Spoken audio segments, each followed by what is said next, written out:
Fit to Love, episode 140, What You Don't Know About Your Enemy. Fit to Love is physical, emotional, and spiritual fitness to achieve the happy life you deserve. From exercise to cooking, relationships, and spirituality, you'll find all the inspiration you need right here with our host, JJ Flizanes. Hello and welcome to Fit to Love Thoughtful Thursdays. Today's show, What You Don't Know About Your Enemy. Can't wait to get into this topic today. We have back Rodger Sorrow. He is a certified trainer for the Center for Nonviolent Communication and has been since 2001. Nonviolent Communication, NVC, has changed Rodger's life. It gave him a process to understand what was going on inside of him and express it without criticizing, blaming, or making others wrong. NVC gave him the tools to differentiate between what was happening and the story he was making up about it. This opened up the door to authenticity and accountability as he connected to his feelings and values and became empowered to express his truth openly and vulnerably. At the same time, there was now space inside of him to see and connect with others. Rodger can now hear others and what's alive in their hearts. This process is powerful, and he can support individuals and couples and groups and organizations. To find out more about Rodger and how he can help you and your group or couples make any situation a win-win, go to chooseconnection.com. And when you come over to the site, fittolove.tv, all of his contact information and links to his site will be made available to you. We welcome back Rodger. He was one of my teachers of NVC, Nonviolent Communication, and it's a pleasure and a joy. I love this work. Thank you, Rodger, again so much for being here. Welcome back to the show. Thanks, JJ. It's fun to be back, and I'm really excited about this topic today. I'm really kind of pumped about it. The title that we came up with, What You Don't Know About Your Enemy. NBC is very, very revealing in this area. I'd like to begin with kind of like, what is an enemy image, or what is an enemy? Let's start with because this is going to be, I've never done a show with enemy in the title before. And so all of a sudden people are like probably going to think, what is this about? What do you mean enemy? Who's my enemy and what's an enemy and why would I even worry about an enemy? So let's start with that. Let's talk about enemy. Right. So an enemy is somebody that we have a judgment about, that we have a belief about, that we have a story about, that there's something bad about them. That they're wrong, that they're less than human. Yeah. Maybe we're turning them into a villain, or maybe we're turning them into a hero. But in either case, they're no longer human.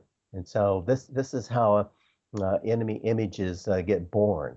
It's an image that I have of somebody else based on my judgments and my beliefs that are generating this enemy image. We all probably have lots of them that we're not aware of.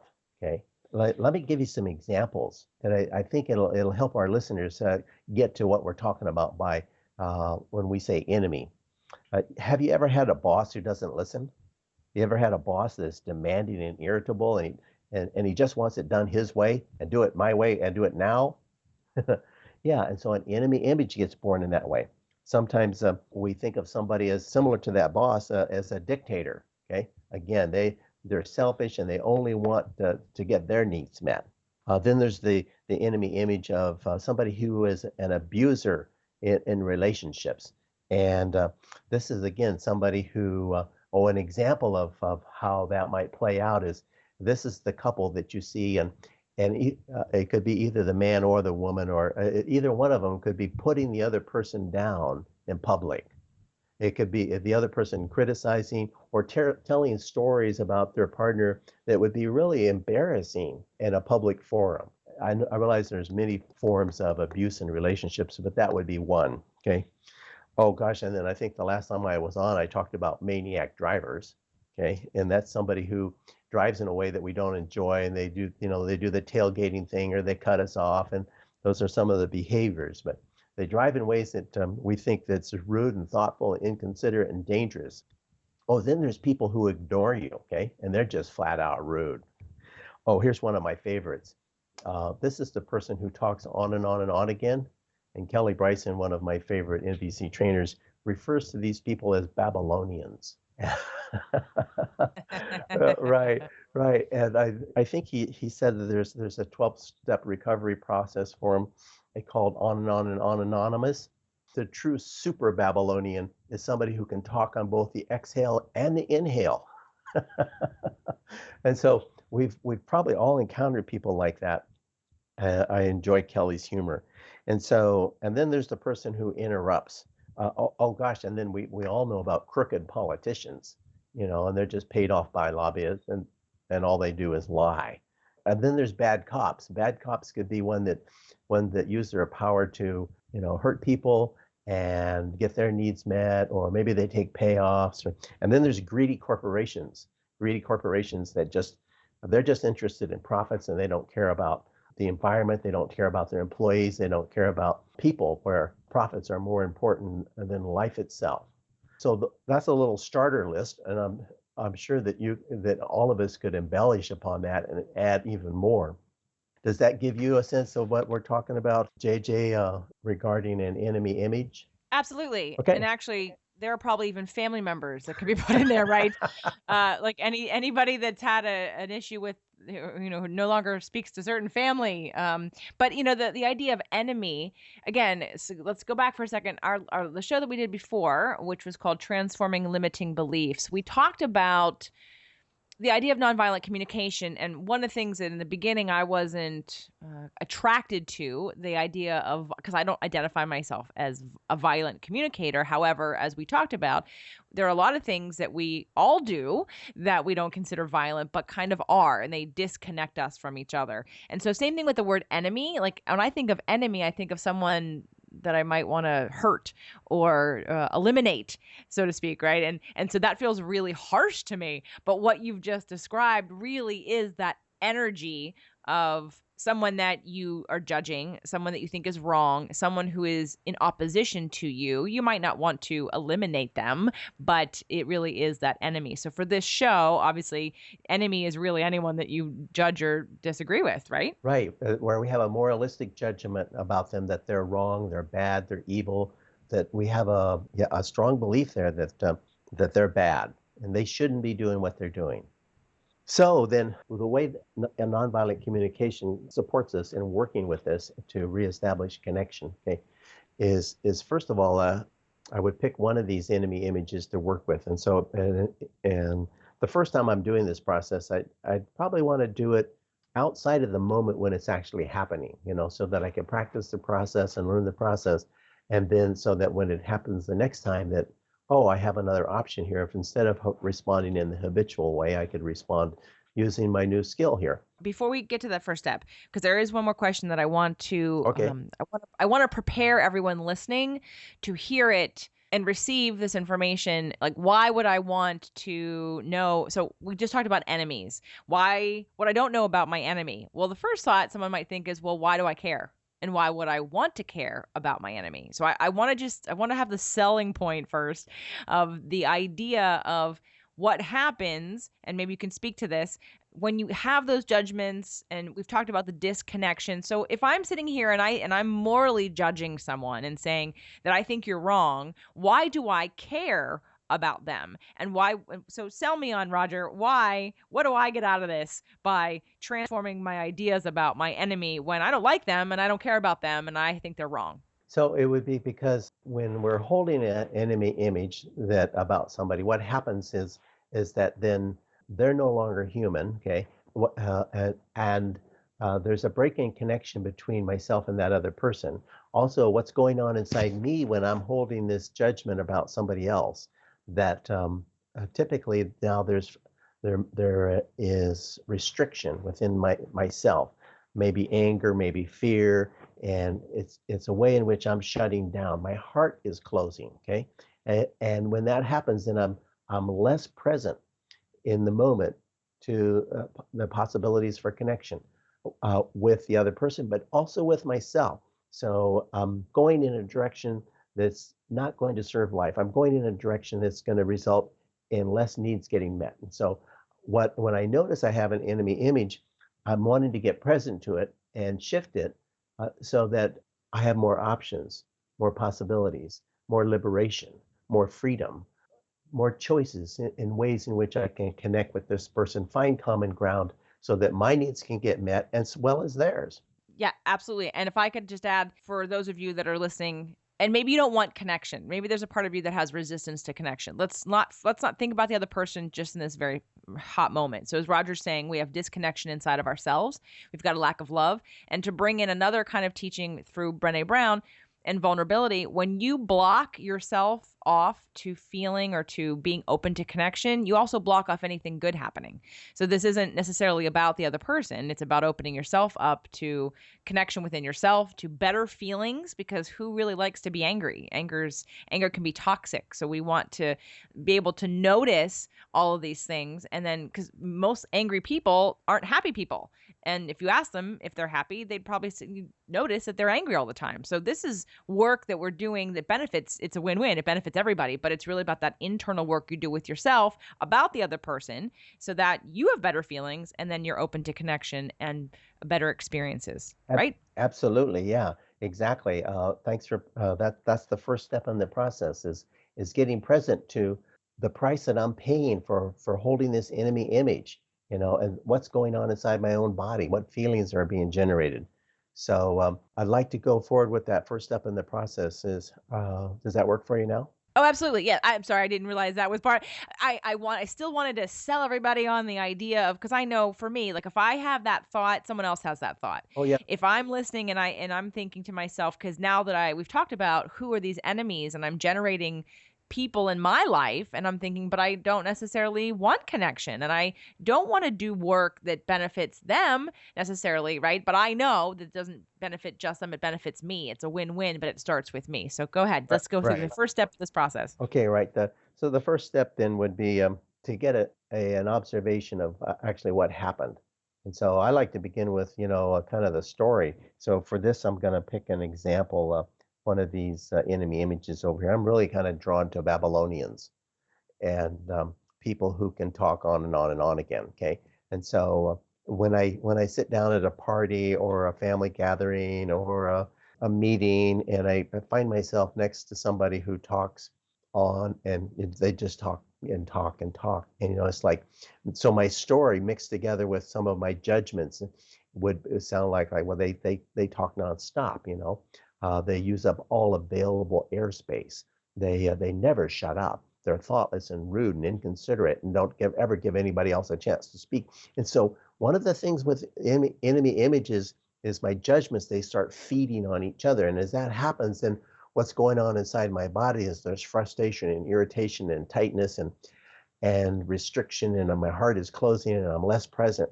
And so an observation would be, if we were to have recorded the conversation between me and the Babylonian, it would be they they spoke about 80 to 90% of the time, and I spoke about 10 or 20%. That would be like an observation. And I'm real frustrated. And the universal human needs or values that are alive for me or present for me in this moment is I want the opportunity to speak. I want to be heard. I want to be able to contribute to the conversation.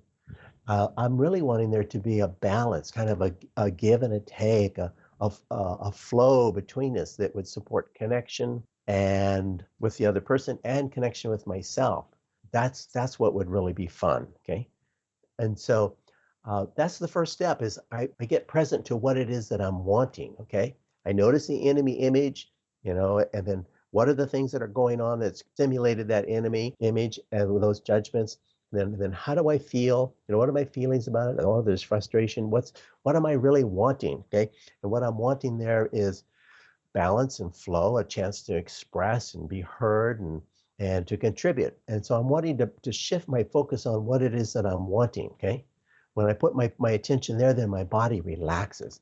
Now I'm more present. Okay. And so then I'm ready to go to step number 2, which is I wonder what's going on for this other person. What's the good reasons that they speak in the way in which they do? What needs are they trying to meet by doing what it is that they do? And so they're using a lot of words, and so they seem to be fairly animated in it and with some excitement. And so I'm guessing that they're wanting to contribute, they're wanting to express, they're wanting to be heard, And I'm kind of surprised that I'm guessing that they have pretty much the same needs that I do, that I have all those same needs. And I'm wanting them to be able to express and get heard. And when I think about that and put my focus on this is a person who wants to be heard. This is a person who really has something to say, and I'd like to connect with them. Okay, and I'm also wanting balance, and I'm wanting to be heard too. So remembering what my needs are and my heart opening, and I can get to what I think their needs are. And so then I go to a request of myself. Okay, this is the third step. So the request of myself in the moment would be, I want to speak up in a way that's going to lead to more connection between the two of us. Okay, so with the Babylonian, I might just simply speak up and say, excuse me, I'm really wanting to get this, and I'd really like to connect with you. And how would it be if I reflect back this last piece you said? I want to make sure that I got it. Okay, I've connected with myself, and I'm wanting to connect with them, and so I speak up and let them know that I'd like to connect. And then I suggest that, I'd like to reflect back what I've got to make sure I'm getting you. Typically, people say, okay. And then after that, then I make a request. How would it, I'd like to be heard, and how would it be for you to listen to me for 3 minutes? Typically, I get it. Yeah, yeah, that's sure. And so then we can start moving towards the balance. I have 3 minutes, and I can get a lot said in 3 minutes and I can express myself on the topic, or let them know what's going on for me, what's alive, and check then and see what's coming up for them. And so the process is simple. Okay, there's 3 big steps to it. Okay, first is stop and breathe and connect with myself when I'm working with an enemy image. Okay, that I want to take a look at, what's the behavior, what's the observation that's going on that's stimulating me, and I want to then take a look at my judgments, and I want to be able to get to my feelings and my needs, and that takes practice. But with practice, we can become fairly proficient at it, and I can get to what my need is.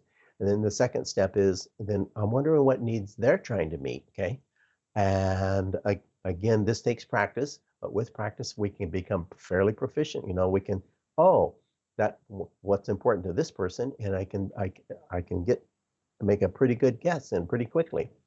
And then now that I'm connected to, aware of what my needs are, their needs are, then it's pretty easy then to formulate a little strategy, a way. Well, how could both of our needs get met, and then take action on that would be the third step. Yeah, that's great. And so just to review one more time, you're going to stop and breathe and connect with yourself. And identify your feelings and needs, and identify the judgments and the behaviors and what's coming up for you about that. And then the second step, it's almost like the first step is about you. You're the first person, right? The second step's about the second person. What's their need? What's going on with them? Right. And then the third step is to make the bridge between the two of how can we get both of our needs met? What's the strategy to get both of those needs met, which is very easy to follow, but definitely needs a little practice to implement, as well as a little bit of awareness. So we are going to talk a little bit more about not only this process, but sort of all the implications of this process. Like, I want you to answer when we come back. We do need to go to break, but anyone that's thinking this is about forgiving the other person, is this about forgiveness? So when we come back, Rodger's going to talk a little bit more about this whole process, making it easier for you. Where do you start? And is it about forgiveness? So we'll be right back. Do you want to look and feel years younger? Learn more about your hormone health and how to get properly tested. Sign up for the Healthy Hormone Kit at nourishingwellness.com. It features the essential tests you need to tell your doctor to order for you to learn more about your current levels. Plus, you'll receive lots of healthy eating and lifestyle tips to improve your hormone health naturally. Again, that's www.nourishingwellness.com. Get the hottest tips and latest trends for your business success with today's Innovative Woman magazine, a free print and online digital magazine.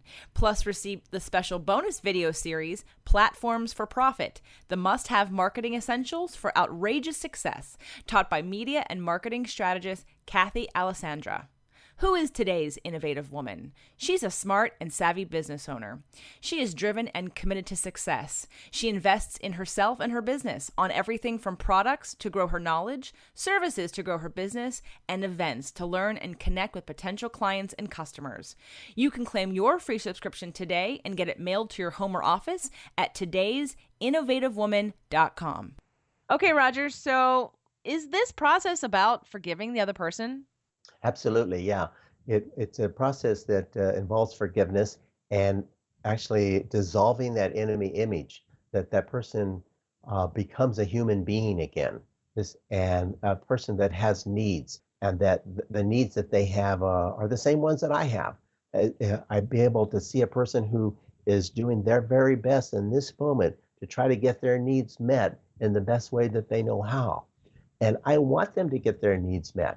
And I'm wanting them to be able to get their needs met in a way that I can get my needs met too. That both of us can get our needs met.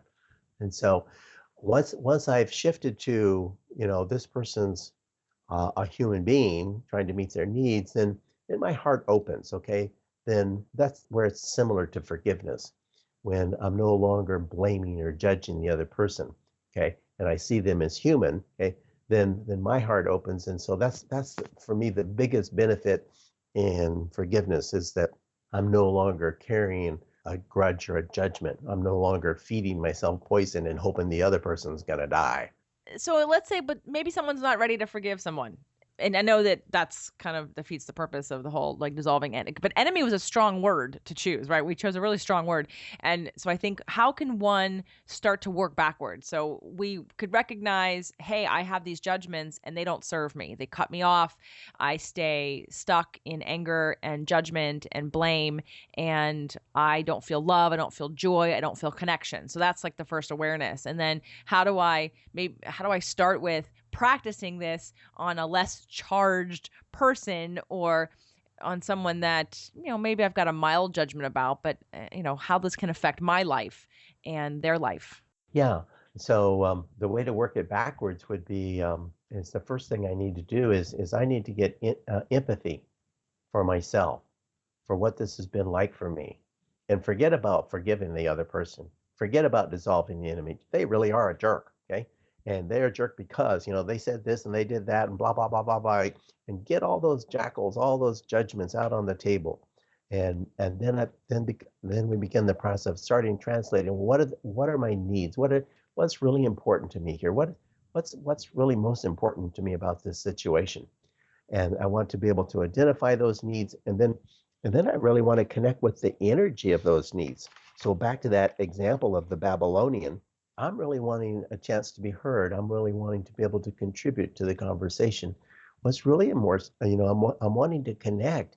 I'm wanting there to be a balance in the give and the take and the flow of in the conversation between the two of us. Okay, that's really what would be the most fun for me here. That's that's what's alive. And so once I shift my attention to what I'm wanting in that way, then my heart opens, and for me, it's almost an organic process then to wonder what's going on for the other person. What's the good reasons they do the things that they do, and maybe I've never even had that thought before.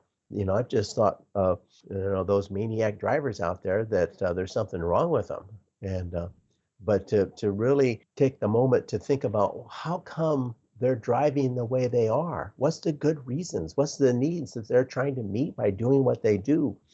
And with the maniac drivers out there on the freeway, well, guess what? Maybe they're on the way to the emergency ward because a family member's been hurt. Maybe they're on their way to their job, and it would be the third time they were going to be late this week, and they're going to lose their job.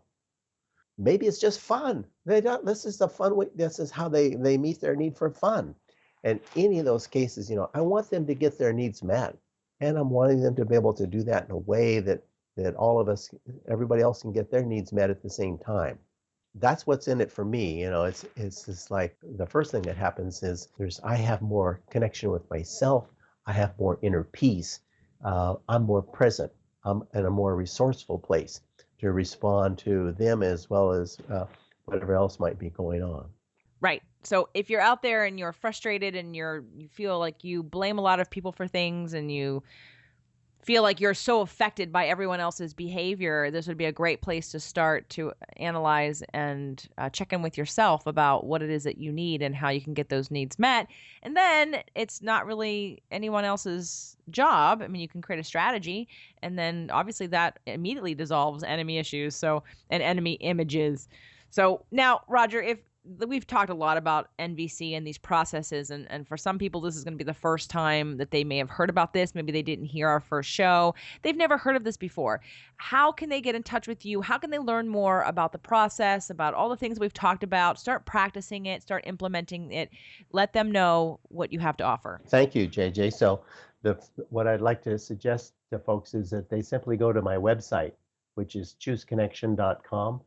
And on my website, then you can take a look at my calendar and see the different things that are coming up. There's classes in the basics of nonviolent communication. That particular class is called Compassionate Communication. There's a date for that. There's another class on how to enjoy anger.